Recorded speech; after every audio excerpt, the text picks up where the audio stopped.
Okay, clamshells. So these, we want to find a band, a fabric band or a rubber band, but we want them to be mini, all right? Whatever works, whatever you got. So we're gonna put that band around the knees, just above the knees, actually, and we're gonna go onto our side.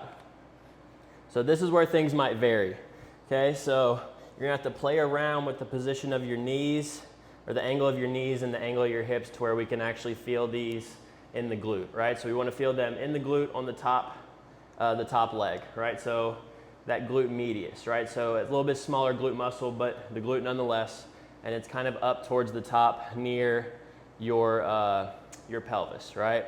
So we're just thinking about that muscle that we want to work here, okay? So what you're going to do is you're going to bring those knees apart, keeping the feet together, and we're trying to drive this movement through that glute muscle right here, right? We want to get as much of a spread here as we can, as big of a contraction through the glute as possible, nice and slow, nice and controlled, and we really just want to focus on feeling that glute. We don't want it in the front of the hip, no hip flexor here, okay?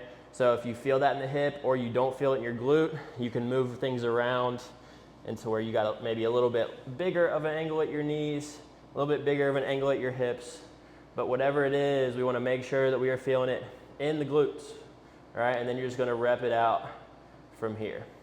In terms of the elbow, I don't really care. You can go elbow here, you can go all the way down on the floor. Again, it's whatever helps you feel it in that glute the most.